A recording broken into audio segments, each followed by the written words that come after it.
असम के गुवाहाटी शहर से लगभग 8 किलोमीटर दूर नीलांचल पर्वत पर स्थित कामाख्या मंदिर भारत के सबसे रहस्यमयी और शक्तिशाली शक्तिपीठों में से एक है। प्राचीन काल से ही इस मंदिर में होने वाली तांत्रिक क्रियाएं और अनुष्ठान आकर्षण का केंद्र रहे हैं। यह कहानी एक युवा शोधकर्ता आदित्य शर्मा की है, जो अपने शोध के लिए अमावस्या की रात में कामाख्या मंदिर के रहस्यों का पता लगाने जाता है और अनजाने में ऐसे अनुभवों से गुजरता है जो उसके जीवन को सदा के लिए बदल देते हैं। आदित्य शर्मा दिल्ली विश्वविद्यालय में पुरातत्व विभाग का एक होनहार शोधकर्ता था। पिछले 6 महीनों से वह प्राचीन शक्तिपीठों और तांत्रिक अनुष्ठानों पर शोध कर रहा था। उसके मार्गदर्शक प्रोफेसर रामानुजन ने उसे कामाख्या मंदिर पर फील्ड रिसर्च के लिए भेजा था। तुम्हें पूर्णिमा और अमावस्या की रात को मंदिर में रहना होगा, आदित्य, प्रोफेसर ने कहा था। केवल तभी तुम असली अनुष्ठानों को देख पाओगे, लेकिन सावधान रहना, वहां ऐसी शक्तियां हैं जिनके अस्तित्व पर आधुनिक विज्ञान विश्वास नहीं करता। आदित्य ने मुस्कुराकर सिर हिलाया था। 30 वर्ष की आयु में वह एक प्रतिबद्ध वैज्ञानिक था और अंधविश्वासों पर विश्वास नहीं करता था। उसके लिए ये सब केवल सांस्कृतिक अध्ययन का विषय था। जून की उमस भरी गर्मी में आदित्य गुवाहाटी पहुंचा। वहां से वह सीधे नीलांचल पर्वत की ओर चल पड़ा, जहां कामाख्या मंदिर विराजमान था।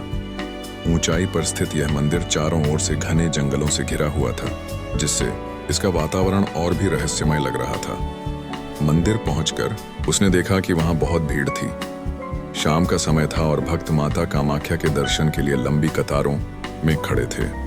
आदित्य सीधे मंदिर के मुख्य पुजारी नीलकंठ देव शर्मा से मिलने गया, जिन्हें उसके आने की सूचना पहले ही दे दी गई थी। आप आ गए शर्मा जी, नीलकंठ ने आदित्य का अभिवादन किया। आप अच्छे समय पर आए हैं। कल अमावस्या है और मंदिर में विशेष अनुष्ठान होंगे। मैं इसी के लिए आया हूं, आदित्य ने कहा। मैं अपने शोध के लिए इन अनुष्ठानों का अध्ययन करना चाहता हूं। नीलकंठ ने गहरी नजरों से आदित्य को देखा।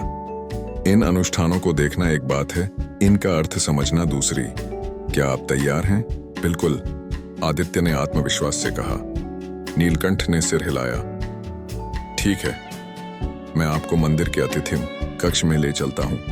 वहीं पर आप रात बिता सकते हैं, लेकिन याद रखिएगा, रात के अनुष्ठानों के दौरान किसी भी प्रकार का रिकॉर्डिंग उपकरण या कैमरा इस्तेमाल नहीं किया जा सकता। आदित्य ने हामी भरी। हालांकि उसके मन में यह सवाल था कि क्यों इन अनुष्ठानों को रिकॉर्ड नहीं किया जा सकता। अगले दिन सूर्यास्त के समय मंदिर का माहौल बदलने लगा। दिन भर के भक्त धीरे धीरे कम होने लगे और एक अजीब सी शांति मंदिर परिसर पर छाने लगी। आदित्य ने देखा कि मंदिर के कुछ कोनों में अलग अलग वेशभूषा में तांत्रिक साधक एकत्र होने लगे थे। नीलकंठ आदित्य के पास आए। रात के अनुष्ठान शुरू होने से पहले आपको मां कामाख्या का आशीर्वाद लेना होगा। आइए। वे मंदिर के गर्भगृह की ओर चले। मंदिर का अंदरूनी भाग अधिक अंधेरा और आर्द्र था। जैसे जैसे वे गहराई में जाते गए, आदित्य को एक अजीब सी गर्मी महसूस होने लगी, मानो कोई अदृश्य ऊर्जा उसके शरीर में प्रवेश कर रही हो। गर्भगृह में पत्थर से निर्मित एक योनि आकृति थी, जो कामाख्या मंदिर की मुख्य पूजा का केंद्र है। इसे लाल वस्त्र से ढका गया था और चारों ओर दीपक जल रहे थे। नीलकंठ ने विधिवत पूजा की और आदित्य से भी माथा टेकने को कहा। अब आप रात के अनुष्ठानों के लिए तैयार हैं, नीलकंठ ने कहा। लेकिन एक बात याद रखिए, जो भी देखें हस्तक्षेप न करें, केवल दर्शक बने रहें। रात गहराने लगी। आदित्य को मंदिर के पीछे एक विशेष कक्ष में ले जाया गया, जहां पहले से ही कई लोग बैठे थे, कुछ तांत्रिक, कुछ विद्वान और कुछ विशेष अतिथि। कक्ष में धुएं की गंध थी और सिर्फ मशालों से रोशनी थी, जिससे एक भय मिश्रित रोमांच का माहौल बन रहा था। आधी रात के समय अचानक मंदिर में घंटियां बजने लगी।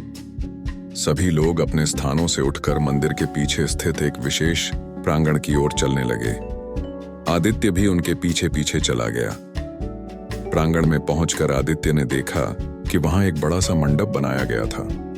मंडप के बीच में एक विशाल अग्निकुंड जल रहा था, जिसकी लपटें आसमान की ओर उठ रही थीं। कुंड के चारों ओर विचित्र यंत्र और तांत्रिक चिन्ह बनाए गए थे। अचानक नंगे पैर और लाल वस्त्रों में कई तांत्रिक साधक प्रांगण में प्रवेश करने लगे। उनके हाथों में त्रिशूल और डमरू थे। उनके पीछे काली साड़ी पहने कुछ महिला साधिकाएं भी थीं, जिनके बाल खुले थे और गले में रुद्राक्ष की मालाएं थीं। एक विशेष ताल पर ढोल और डमरू बजने लगे। धीरे धीरे साधक और साधिकाएं अग्निकुंड के चारों ओर नृत्य करने लगे। उनकी गति धीरे धीरे तेज होती गई और उनके मंत्रोच्चार की आवाज भी बढ़ने लगी। आदित्य ने देखा कि अग्निकुंड की लपटें अब विचित्र आकार ले रही थीं, कभी एक स्त्री के रूप में, कभी एक तलवार के रूप में। उसने अपनी आंखों पर विश्वास नहीं किया और उन्हें मला, लेकिन दृश्य वैसा ही था। नृत्य की गति और भी तीव्र हो गई। कुछ तांत्रिक अब चक्कर काटते हुए अपनी चेतना खो रहे थे, जबकि अन्य अजीब आवाजें निकालते हुए भूमि पर लौट रहे थे। आदित्य के बगल में बैठे एक बुजुर्ग विद्वान ने कहा, यह शक्ति का आह्वान है। वे मां कामाख्या की सबसे उग्र शक्ति को बुला रहे हैं, लेकिन यह सब असंभव लगता है। आदित्य ने धीमे से कहा, इस संसार में बहुत कुछ है जिसे हमारा विज्ञान अभी तक समझ नहीं पाया है। बुजुर्ग ने मुस्कुराते हुए कहा। अचानक अग्निकुंड से एक तेज प्रकाश निकला और चारों ओर फैल गया। एक क्षण के लिए आदित्य को कुछ भी दिखाई नहीं दिया। जब उसकी आंखें फिर से सामान्य हुईं, उसने देखा कि तांत्रिक अब विभिन्न मुद्राओं में बैठ गए थे और मंत्रोच्चार कर रहे थे। मुख्य तांत्रिक, जिसका सिर मुंडा हुआ था और शरीर पर भस्म लगी थी, अचानक आदित्य की ओर देखने लगा। आदित्य को लगा जैसे उसकी आंखें उसके अंदर तक देख रही हों। तुम यहां क्यों आए हो? तांत्रिक ने अचानक पूछा, हालांकि उसके होंठ हिले नहीं थे। आदित्य ने महसूस किया कि यह आवाज सीधे उसके दिमाग में गूंज रही थी। मैं यहां अध्ययन के लिए आया हूं, आदित्य ने धीमे से जवाब दिया। नहीं, तांत्रिक ने कहा, तुम यहां क्योंकि तुम्हारी नियति ने तुम्हें यहां भेजा है। मां कामाख्या ने तुम्हें बुलाया है। आदित्य को अचानक अपने शरीर में एक अजीब गर्मी महसूस हुई। उसका सिर चकरा रहा था और उसके सामने दृश्य धुंधला होने लगा। उसे लगा जैसे वह अपने शरीर से बाहर निकल रहा हो। आओ, तांत्रिक ने कहा। मां कामाख्या तुम्हारी परीक्षा लेना चाहती हैं। आदित्य ने महसूस किया कि वह अब अपने शरीर को नियंत्रित नहीं कर पा रहा था। वह उठा और तांत्रिक के पीछे चलने लगा। वे मंदिर के ऐसे हिस्से में जाने लगे जहां आदित्य पहले कभी नहीं गया था। एक अंधेरी सुरंग जो मंदिर के नीचे जाती थी। सुरंग के अंत में वे एक गुफा में पहुंचे। गुफा की दीवारों पर विचित्र चित्र बने थे जो जीवित प्रतीत हो रहे थे। आदित्य ने देखा कि चित्रों में दर्शाई गई आकृतियां हिल रही थीं, जैसे वे वास्तविक हों। यह मां कामाख्या का गुप्त कक्ष है, तांत्रिक ने कहा। यहाँ वही आ सकते हैं जिन्हें मां स्वयं बुलाती हैं। गुफा के केंद्र में आदित्य ने एक स्फटिक देखा जो हल्के से प्रकाशित हो रहा था। जैसे जैसे वह नजदीक गया, स्फटिक का प्रकाश तेज होता गया। इसे छुओ, तांत्रिक ने आदेश दिया। आदित्य ने हिचकिचाहट के साथ अपना हाथ आगे बढ़ाया।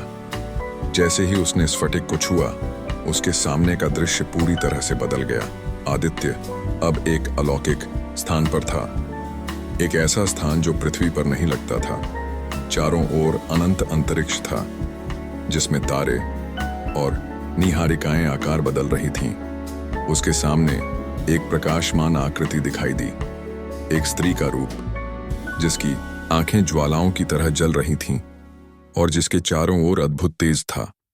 मां कामाख्या, आदित्य ने अनायास ही कहा। तुम मेरे पास क्यों आए हो पुत्र? आकृति ने पूछा। उसकी आवाज हजारों घंटियों की तरह गूंज रही थी। मैं सत्य को जानना चाहता हूं, आदित्य ने कहा, हालांकि उसे नहीं पता था कि यह शब्द कहां से आए। सत्य कई परतों में छिपा है, देवी ने कहा। क्या तुम उन सभी परतों को देखने के लिए तैयार हो, भले ही वे तुम्हारी मान्यताओं को चुनौती दें? आदित्य ने सिर हिलाया। तब देखो, देवी ने कहा, और उसके सामने अनगिनत दृश्य प्रकट होने लगे। अतीत, वर्तमान और भविष्य के दृश्य, मानवता का उद्भव और अंत, ब्रह्मांड के रहस्य और उससे भी परे। आदित्य ने देखा कि कैसे सभी धर्म, सभी विश्वास यहाँ तक कि विज्ञान भी एक ही सत्य के विभिन्न पहलू थे। उसने देखा कि ऊर्जा और चेतना ही इस ब्रह्मांड के मूल तत्व हैं और कैसे हर वस्तु, हर जीव इन्हीं का प्रकटीकरण है। अब तुम क्या चाहते हो पुत्र? देवी ने पूछा। आदित्य के सामने विकल्प थे।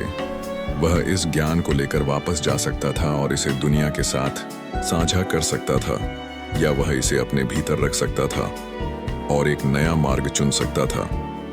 मैं सेवा करना चाहता हूं, आदित्य ने कहा। ज्ञान को संरक्षित करना चाहता हूं, लेकिन केवल उन्हें देना चाहता हूं जो वास्तव में इसके लिए तैयार हैं। देवी मुस्कुराई। तुमने बुद्धिमानी से चुना है, तथास्तु। अचानक आदित्य के शरीर में एक तीव्र गर्मी फैल गई और उसकी आंखों के सामने सब कुछ अंधेरे में डूब गया। जब आदित्य की आंखें खुलीं, सूरज निकल चुका था। वह मंदिर के प्रांगण में लेटा हुआ था, जहां रात को अनुष्ठान हुए थे। उसके चारों ओर कई तांत्रिक और पुजारी थे, जिनमें नीलकंठ भी शामिल थे। आप वापस आ गए, नीलकंठ ने राहत के साथ कहा। मैं कहाँ गया था? आदित्य ने कमजोर आवाज में पूछा। आप मां के लोक में थे, एक वृद्ध तांत्रिक ने कहा, जो रात के मुख्य अनुष्ठान का संचालन कर रहा था। बहुत कम लोगों को यह सौभाग्य मिलता है और उनमें से भी कम वापस आते हैं। आदित्य ने धीरे धीरे उठकर अपने शरीर को देखा। कुछ अलग था। उसने महसूस किया कि उसकी छाती पर एक लाल निशान था, एक त्रिकोण के भीतर एक बिंदु, जो तांत्रिक परंपरा में शक्ति का प्रतीक है। यह आदित्य ने हैरानी से निशान को छुआ। मां का आशीर्वाद, नीलकंठ ने कहा। आप अब उनके चुने हुए हैं। आदित्य के दिमाग में अभी भी वे दृश्य घूम रहे थे जो उसने देखे थे। वह जानता था कि उसका जीवन अब पहले जैसा नहीं रहेगा। वह एक साधारण शोधकर्ता नहीं रह गया था। कुछ दिनों बाद जब आदित्य दिल्ली लौटने की तैयारी कर रहा था, नीलकंठ उससे मिलने आए। मैं जानता हूं कि आप क्या देखे होंगे, उन्होंने कहा। क्या आप अपने शोध को जारी रखेंगे? आदित्य ने एक लंबी सांस ली। हाँ, लेकिन अब मेरा शोध अलग होगा। मैं उन सत्यों की खोज करूंगा जो विज्ञान और अध्यात्म के बीच की खाई को पाट सकें। मैं उन रहस्यों को समझना चाहता हूं जो दोनों में छिपे हैं। नीलकंठ ने सहमति में सिर हिलाया। आप फिर कभी कामाख्या आएंगे? हर अमावस्या को, आदित्य ने मुस्कुराकर कहा, क्योंकि अब मैं जानता हूं कि रात के अंधेरे में ही सबसे गहरे सत्य प्रकट होते हैं। जब आदित्य विमान में बैठा, उसने अपने छाती पर बने निशान को छुआ। वह अब एक नए मार्ग पर था, एक ऐसा मार्ग जो प्राचीन और आधुनिक, विज्ञान और आध्यात्म, तर्क और विश्वास के बीच संतुलन बनाने का था। उसने खिड़की से बाहर देखा, जहां नीलांचल पर्वत पर स्थित कामाख्या मंदिर धीरे धीरे छोटा होता जा रहा था। मैं वापस आऊंगा मां, उसने मन ही मन कहा, और अगली बार मैं और अधिक तैयार होऊंगा। आकाश में बादलों के बीच से एक हल्की सी बिजली चमकी, मानो देवी ने उसकी बात सुन ली हो। कामाख्या मंदिर की तांत्रिक रातें अब भी जारी हैं और कहते हैं कि अमावस्या की रात को अगर कोई सच्चे हृदय से आए तो मां कामाख्या उसे भी अपने रहस्यों के दर्शन करा सकती हैं। लेकिन क्या वह व्यक्ति उन सत्यों को स्वीकार करने के लिए तैयार होगा? यह एक अलग सवाल है।